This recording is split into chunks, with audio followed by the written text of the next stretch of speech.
Fala galerinha do oitavo ano, eu sou o professor Maximiliano Marques e na nossa aula de hoje, que infelizmente é a última aula que nós vamos ter neste período, nós vamos fazer uma rotina de revisão. Nós vamos revisar alguns dos assuntos que nós vimos nas últimas semanas e para que você possa se preparar para responder a rotina 33. A próxima rotina é uma rotina de avaliação, então vai ser uma rotina em que você vai demonstrar que realmente aprendeu pelo menos uma boa parte dos conteúdos que foram ministrados, tanto pela aula em vídeo como pela rotina que você recebeu em casa, ok?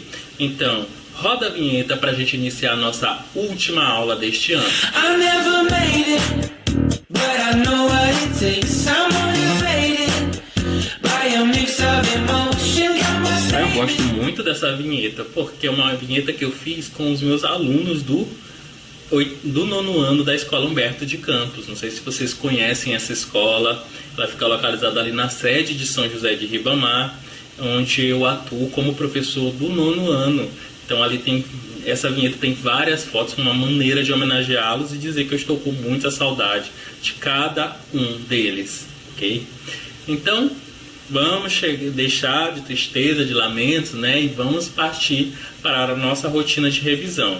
Então, os conteúdos que você vai ver na rotina 33 podem ser estes. Então, você tem que estudar novamente nesta semana esses assuntos. Você vai estudar a partir desse vídeo que eu estou ministrando e a partir da rotina que você tem em mãos ou no seu celular ou impressa. Os gêneros textuais que vão ser falados, que vão ser discutidos, são o conto psicológico, o conto de ficção científica e o artigo de opinião. O artigo de opinião semana passada que nós discutimos. Gramática, sujeito, aposto, vocativo, os adjuntos adnominal e adverbial, complemento nominal e predicativo. Ou seja, muita coisa. É preciso que você, novamente, volte os seus estudos para a sintaxe.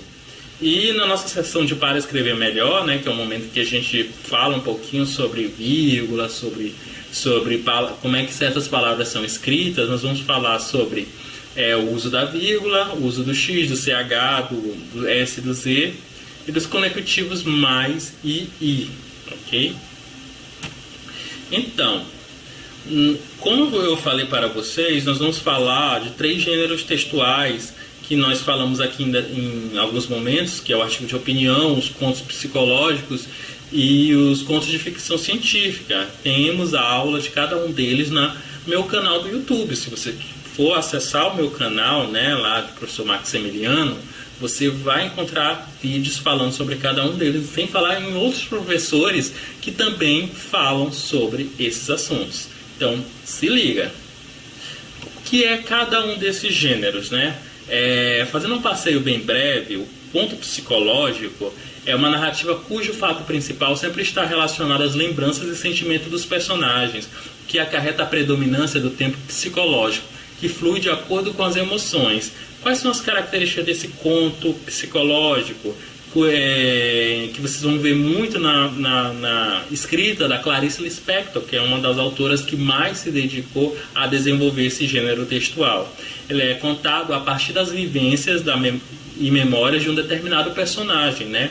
São histórias curtas que abordam os sentimentos e as emoções desse personagem.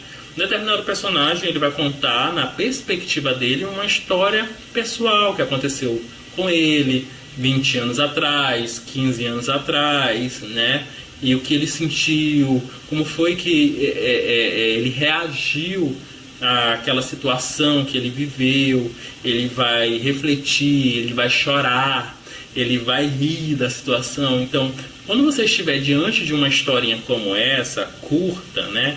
Nós estamos diante de um gênero textual chamado conto psicológico, porque você está vivenciando a partir da leitura essa situação pela perspectiva desse personagem. É ele que conta, são as memórias dele. Se ele estiver mentindo ou falando a verdade, a responsabilidade será dele. E o gênero conto de ficção científica? Eu vou confessar a vocês que a aula de gêneros de ficção científica foi uma das aulas que eu mais gostei de fazer. Esse tipo de gênero ele é um gênero que muita gente gosta, né? Que é um gênero da ficção especulativa, que lida com o imaginário sobre a ciência e a tecnologia, seus impactos ou consequências em determinada sociedade do futuro. Quais são as características desse gênero? Ele lida com as possibilidades do avanço da ciência e da tecnologia, versa sobre viagens no tempo, robôs, mutantes, teletransportes, etc. Então, quando nós tivermos presença de robôs, de mutantes, de seres sendo teletransportados, viagens ao centro da Terra, telecinese, então nós estamos diante da ficção científica. E quando isso for contado através de um texto escrito, historinha mais curta, nós estamos diante de um conto de ficção científica, ok? Que vai versar sempre sobre ciência e tecnologia. O gênero artigo de opinião, que é um gênero que eu tenho certeza que você deve ter gostado aí, que foi a nossa última aula sobre gênero, né? Ele é um gênero textual cujo objetivo é convencer o leitor sobre determinada ideia, influenciá-lo ou mudar sua opinião. O autor ele expõe seu posicionamento sobre um determinado tema de interesse público, né? Quais são as características desse gênero? São temas da atualidade, ele circula no meio jornalístico, nós vamos encontrar os artigos de opinião em jornais, em revistas, em sites especializados, e tem uma linguagem padrão, sem marcas da oralidade. Por quê? Porque o objetivo é argumentar, convencer alguém sobre uma determinada temática. Você pode ter um tema, até falei bastante na semana passada, como o trabalho infantil. Nossa, tema interessante, né? Aí você se posiciona contra o trabalho infantil. Você acha que criança não pode trabalhar de maneira nenhuma. Só que você não vai só achar isso, você tem que expor por que você considera. Aí você faz aquilo, chama as leis do nosso país, mostra algum exemplo concreto de uma criança que trabalhou e não teve infância. Enfim, isso é a construção de um artigo científico. Você expõe seu achismo, né, mas por meio de argumentação. Então, baseado no que nós vimos, vamos tentar resolver algumas questões da rotina. O conto Sonhos de Robô, de Isaac Asimov, pode ser caracterizado por apresentar... Eu não trouxe porque nós lemos esse texto em um outro momento e a gente já pode conseguir observar a partir dessa imagem que está aqui ao lado, né? Ou mesmo do que nós vimos sobre o que é esse gênero, né? Ele pode ser caracterizado como um gênero de ficção científica pelo quê? Porque eles apresentam acontecimentos que parecem absurdos, letra A, mas que são convincentes por estarem fortemente ligados à ciência e à tecnologia. Segura essa questão.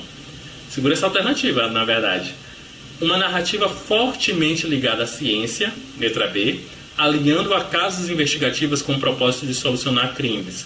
Na verdade, não é a ideia de ficção científica, solucionar crimes, né? Não é esse o propósito, tá? Isso aí é um outro gênero textual que nós falaremos aí talvez em 2021. Letra C, histórias que buscam explicar os limites do universo, protagonizadas por personagens com habilidades sobrenaturais impossíveis de serem explicadas. Impossíveis de serem explicadas, tá aí o pulo do gato. Toda a ficção científica ela é explicada através de quem? Da ciência e da tecnologia, né?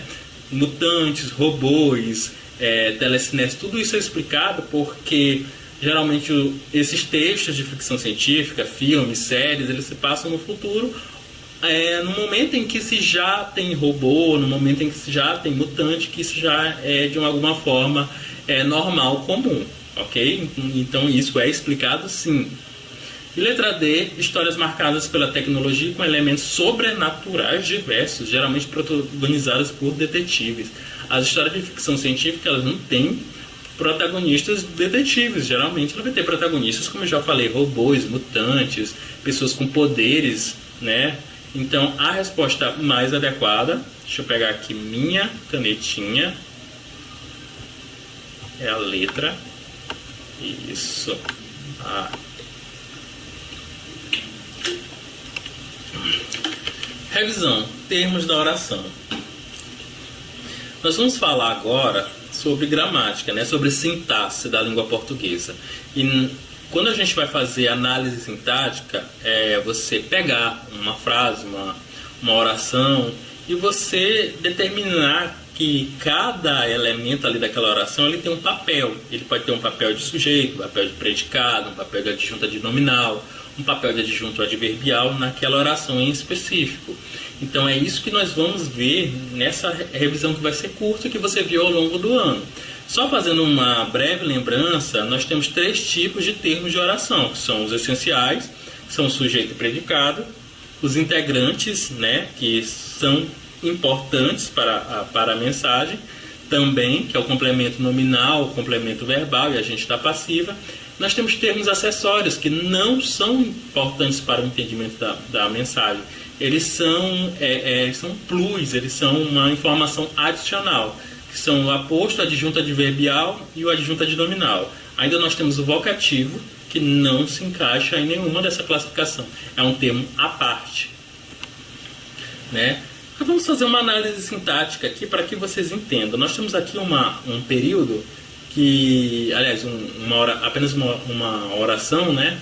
Que é o seguinte: minha bela esposa gosta muito de maçãs. Cada uma dessas palavras, ou desse grupo de palavras, desempenha um papel nesse interior dessa organização. Vocês podem perceber que tem sentido. Por que tem sentido? Porque cada palavrinha ela está organizada aí dentro. E ela está desempenhando um papel. Então, o minha bela esposa é o sujeito dessa oração. Agora, o que acontece? Esse minha é uma adjunta adnominal, esse bela também, e a palavra mais importante no interior desse sujeito é a palavra esposa. Enquanto gosta muito de maçãs é o predicado.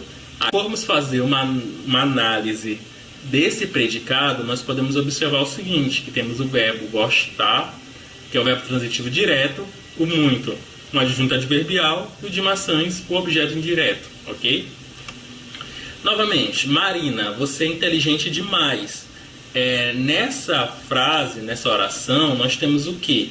Nós temos a palavra Marina, vírgula, que é um vocativo, olha aí. Aí não temos uma classificação para vocativo, ela não é sujeito, ela não pertence nem ao sujeito nem ao predicado, é um termo fora da oração, por isso que está em branco. Você é o sujeito, é um verbo de ligação, inteligente, um predicativo sujeito, demais, um adjunto adverbial, né, que está modificando aí o sentido desse verbo. Então, baseado nisso, vamos responder uma das questões que está na rotina. Como eu já falei, não vai responder todas, né? Infelizmente, nós não temos tempo, senão esse vídeo vai demorar, vai ficar muito extenso. O objetivo é revisar, né, a aula e que eu responda uma ou duas questões com você. Então, vamos lá. Essa questão fala o seguinte: é possível perceber que todos os alunos construíram frases com o verbo flexionado, né, que é o verbo ser, na verdade, no infinitivo. Nesse caso, ele é chamado de. Aí nós vamos fazer a leitura desse quadro, né?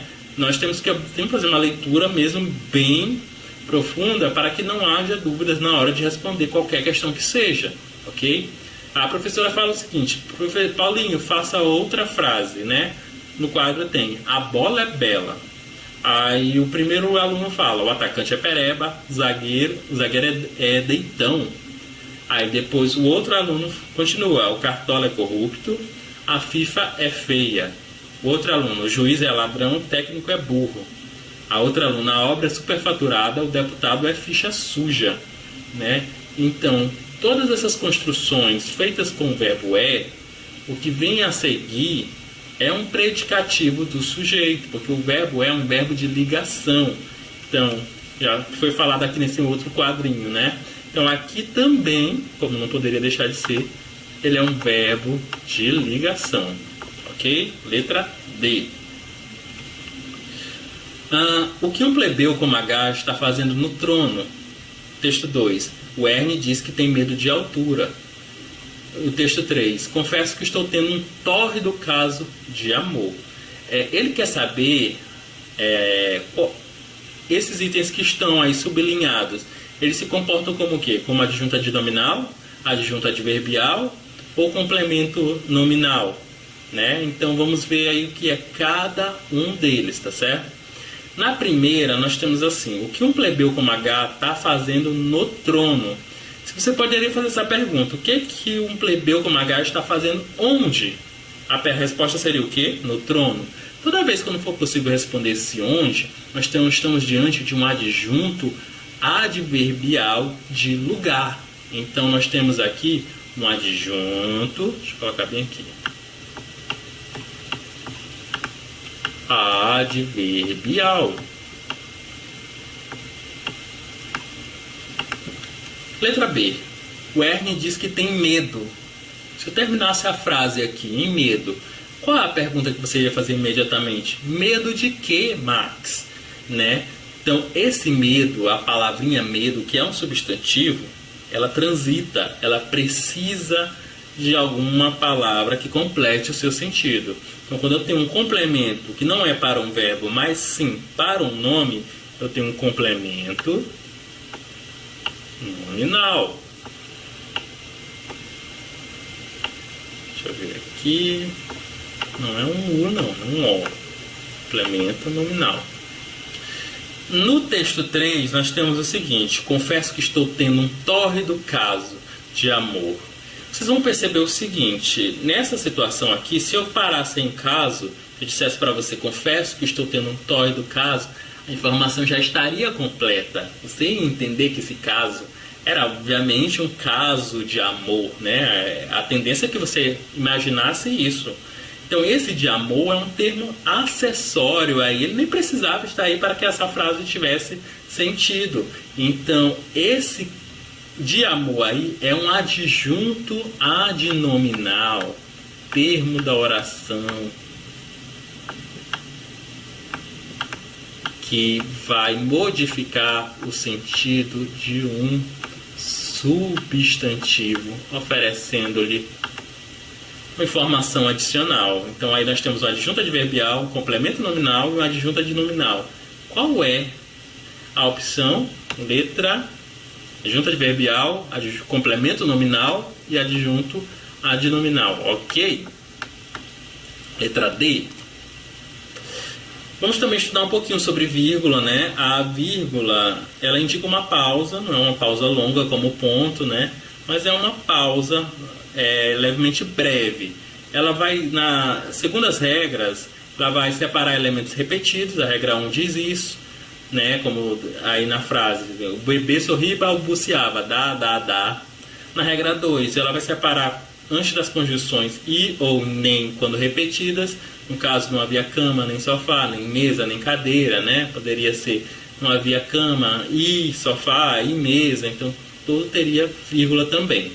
Separar os termos em uma enumeração, né? Vou comprar ovos, farinha, fermento, açúcar e leite para fazer um bolo.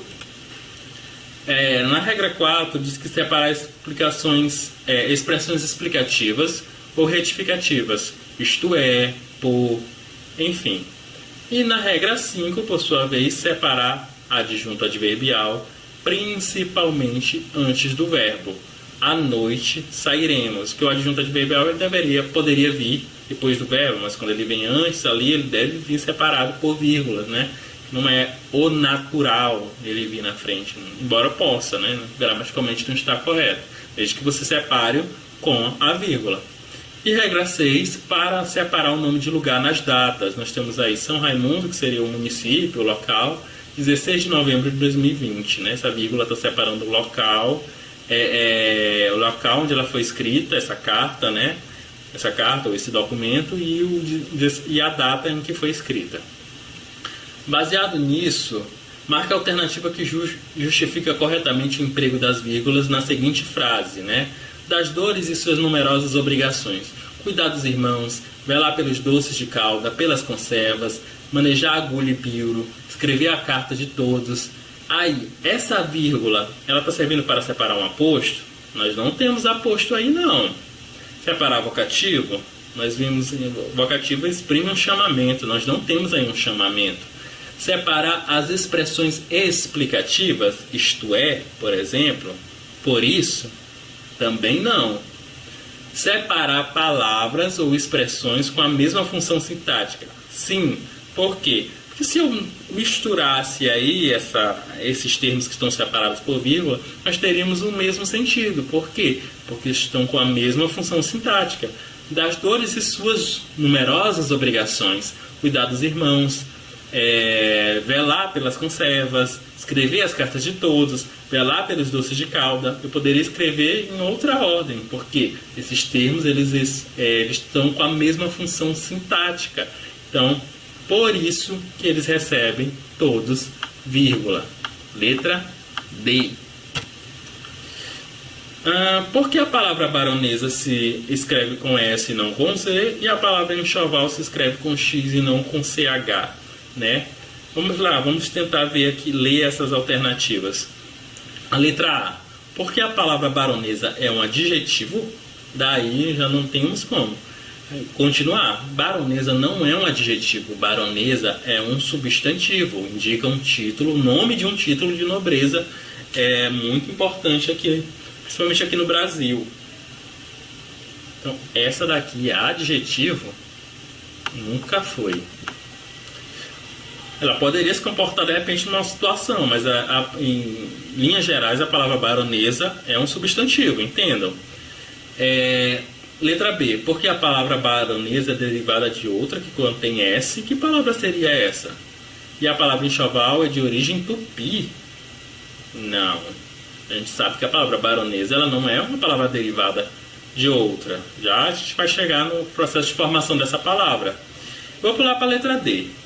Porque a palavra baronesa tem ditongo? Cadê o ditongo? Derivado, está errado aqui. Agora vamos voltar para D. Porque a palavra baronesa tem ditongo? Cadê esse ditongo que eu não estou vendo? Né? Eu tenho aqui uma vogal, uma consoante vogal, consoante vogal, consoante vogal, consoante vogal. Não tenho nenhum encontro de uma vogal e uma semivogal para caracterizar um ditongo. Então, também está errada. E a letra C, porque a palavra baronesa indica um título de nobreza e a palavra enxoval se inicia com em. É essa, sabe por quê? A palavra, todos os títulos de nobreza eles vão ser escritos com S. Podem observar, princesa não é escrito com S, duquesa. Então todas elas são escritas com S, que indicam um título de nobreza e tem essa formação, né? Que esse esa vai indicar nobreza. E a palavra enxoval, ela se inicia com em. É verdade. As palavras de língua portuguesa iniciada por em, ela tem em seguida o X e não o CH. No caso, enxoval, é o exemplo também da palavra enxame, né? Então, essas palavras que iniciam com EN e a seguida o som é esse, então nós estamos diante de uma necessidade de usar o X e não o CH, ok? Então aí a resposta é a letra C. Galerinha, eu infelizmente vou terminar nossa aula por aqui. Ela foi bem curtinha, uma revisão geral sobre esses assuntos. Eu gostaria muito que vocês continuassem se dedicando, que todo mundo tire 10 nessa rotina aí de avaliação, porque vocês merecem, vocês tiveram um ano muito difícil, um ano muito complicado, eu sei, eu reconheço. Por isso vocês merecem passar com todo louvor, porque vocês correram atrás da aprendizagem de vocês, seja por meio das rotinas, recebendo, fazendo, seja por meio do vídeo, vocês parando para me escutar. Quero agradecer a todos vocês que assistiram esses vídeos. Não tenho ideia de quantos sejam, tá certo? Eu sei que a característica em comum é que todos moram em São José de Ribamar. Então, agradecer a vocês, agradecer aos professores também, agradecer a Edivana, que é a nossa coordenadora, agradecer a Secretaria de Educação, todo mundo que acreditou nesse trabalho, que realmente fosse dar certo. Também quero agradecer meus alunos, né? Meus alunos do Humberto de Campos, que também assistem a esses vídeos. Dizer que eu estou com muita saudade, que infelizmente não vou poder vê-los ano que vem, porque eles vão entrar para o ensino médio, né? E eu sou professor de 9º ano. Infelizmente, mas que eu espero que tenha um sucesso, que um ano que vem seja um ano bem melhor do que este, né? Nós tivemos muitas surpresas desagradáveis, mas mesmo assim vocês não desistiram. Prova viva é que vocês estão assistindo esses vídeos, vocês estão mandando as rotinas para os seus professores, e também agradecer o trabalho dos professores, né? De elaborar essas rotinas, cada questões que vocês foram elaboradas por um professor do primo de vocês, do irmão, um outro professor que vocês tiveram a oportunidade de conhecer o trabalho por meio dessas atividades, né, por meio das aulas, e desejar que o ano que vem, o ano de 2021, seja um ano muito bom para nós, né? Eu espero que eu continue dando essas aulas de reforço aqui para vocês, apenas em caráter de reforço, certo? E que vocês possam ir para a escola, voltem, e seja tudo quanto mais perto possível de como era.